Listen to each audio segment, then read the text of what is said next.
मैं विजय कुमार अपने चैनल पे सभी का स्वागत करता हूँ। मैं एक अध्यापक होने के नाते जो मेन मुद्दा है, जो समस्या है कि 12th का पेपर हो या ना हो, और अगर हो तो किस तरह से हो, इन्हीं पर जो है अपनी ये चर्चा जो है लेकर के आया हूँ। और बहुत महत्वपूर्ण भी है, क्योंकि 12th में बैठने वाले जो बच्चे हैं उनकी संख्या भी काफ़ी अधिक है। क्योंकि जिस तरह से अभी हाल ही में देखा गया कि कई ऐसे इंसिडेंट्स हुए जिसमें इलेक्शन भी हुआ, बहुत कुछ हुआ, और जिस तरह का जो है रूप भारत में देखने को मिला, काफ़ी बड़ी संख्या में जो है लोगों की मृत्यु हो गई।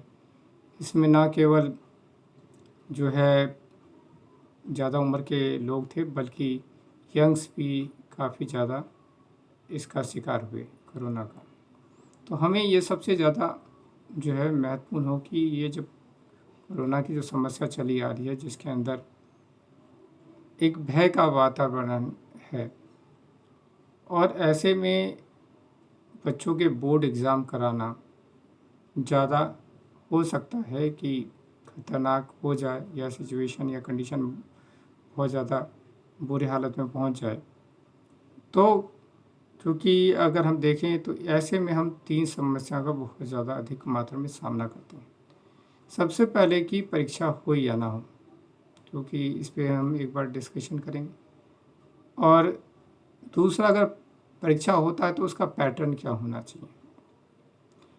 तीसरा, जो सबसे मेन समस्या कि वैक्सीनेशन होने के बाद ही परीक्षा लिया जाए, तो उसके लिए सरकार क्या कदम उठाए। पहला तो मैं यही कहना चाहूँगा कि वैक्सीनेशन पे ही अगर डिस्कशन करें कि वैक्सीनेशन जो है, सबसे पहले अगर वैक्सीनेशन में 12th के एग्ज़ाम देने वाले बच्चों को शामिल किया जाना चाहिए।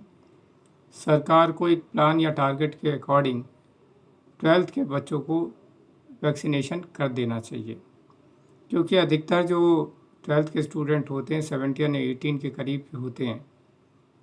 तो मुझे नहीं लगता कि ज़्यादा असर होगा या कुछ इसका साइड इफ़ेक्ट हो सकता है, क्योंकि 18 का करीब का जो बच्चा होता है वो 17 का गया अगर होता है तो उसे इंजेक्शन लग सकता है। अब जो भी मैं आपके सामने जो इस पे चर्चा कर रहा हूँ, ये मेरा खुद का जो है सोचा हुआ नहीं है। मैं अक्सर बच्चों से जुड़ा रहता हूँ, तो मैं काफ़ी अधिक राय भी लेता रहता हूँ। तो बहुत सारे बच्चों की राय के अकॉर्डिंग ही मैंने इस वीडियो को बनाने की कोशिश की है। देखो, सबसे पहली बात है कि जब ये समस्या आती है कि 12th का ही एग्ज़ाम क्यों हो।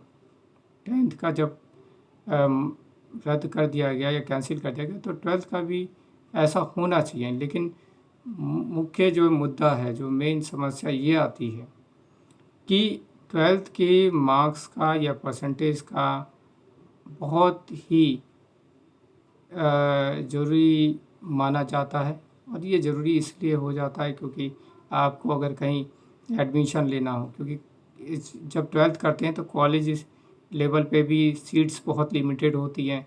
आईटीआई में एडमिशन चाहिए होता है। इसके अलावा बहुत सारी वैकेंसीज़ में 12th के मार्क्स को मेरिट माना जाता है। अगर हम ये कर लें कि भाई 10th की तरह देख लें, तो ऐसा नहीं हो सकता है, क्योंकि वहाँ आप अगर 11th में जाओगे तो हो सकता है कि बहुत सारे स्कूल हैं, सीट्स भी बहुत सारी हैं, और इसीलिए उसमें ज़्यादा समस्या नहीं आ सकती है।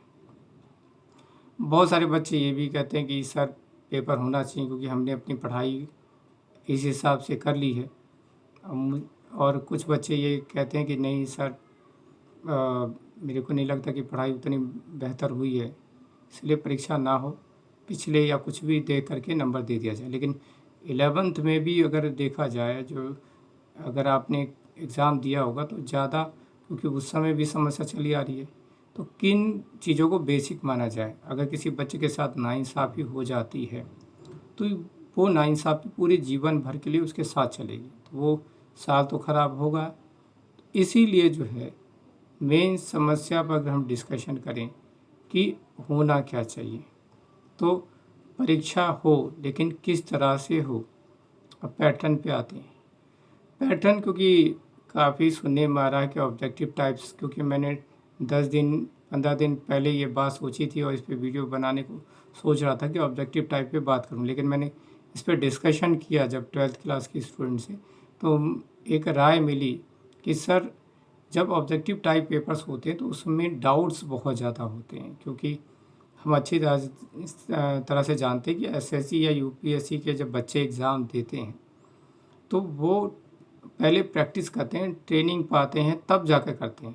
क्योंकि ये टीचर भी अच्छी तरह समझते होंगे, क्योंकि सीटेट का एग्ज़ाम होता है और भी एग्ज़ाम होते हैं जब देने में, क्योंकि वहाँ ऑप्शन में घबरा जाते हैं बहुत जल्दी, क्योंकि ऑप्शन इतना आसान नहीं होता कि ऑप्शनल या किसी भी तरह का जो है दे सके। ऑब्जेक्टिव टाइप उसमें बहुत दिक्कत आती, कई बार बहुत ज़्यादा डाउट्स होता है, तो इससे नंबर अच्छे भी आ सकते हैं जिनका माइंड बहुत ज़्यादा शार्प है और बहुत अच्छी तरह से इसको अटेंड करते हैं।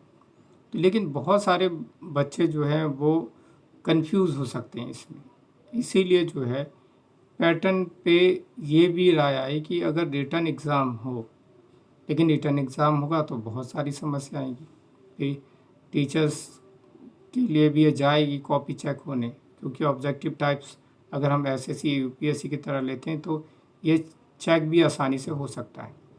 लेकिन अब ये मेन समस्या पर अगर हम डिस्कशन करें तो ये है कि ऑब्जेक्टिव टाइप भी हो 50% और 50% जो है वो कम से कम रिटर्न भी हो, और इसको डिजिटल तरीके से चेक करने की व्यवस्था भी सरकार के पास होनी चाहिए कि इसका डिजिटल करके, और ये टीचर्स को, जिससे टीचर भी एक तरह से सुरक्षित रहें और बच्चे भी जो हैं ये सोचें, और साथ साथ पेपर की जो नंबर ऑफ वैल्यू है या नंबर मार्किंग है या कुछ भी है उसको 80 मार्क्स का रखा जाए या 70 में रखा जाए। टाइम को थोड़ा सा घटाना ही पड़ेगा, क्योंकि अगर एक ही सेंटर पे पेपर होता है तो इसे 2 पार्ट्स में बांटा जाए, यानी कम संख्या में सुबह पेपर हो और उसके 4 या 5 घंटे के बाद या 3 घंटे के बाद दूसरा पेपर हो, जब पूरा उस क्लास का या क्लासरूम का सैनिटाइजेशन हो सके।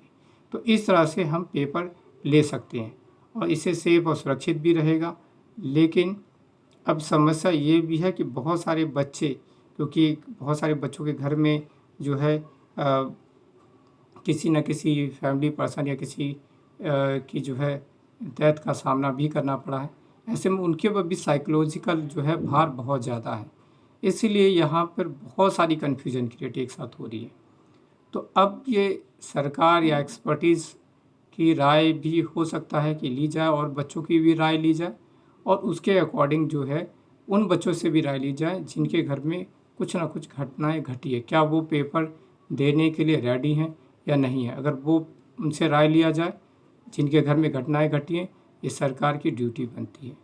मैं यहीं पे अपनी बात को ख़त्म करना चाहूँगा, और मैं चाहूँगा कि आप लोग सभी पेपर अच्छी तरह से दें और अपनी समस्याओं को सरकार तक रखें, जिससे सरकार भी आपकी समस्या की ओर ध्यान दे सके। आप सभी का धन्यवाद करना चाहूँगा।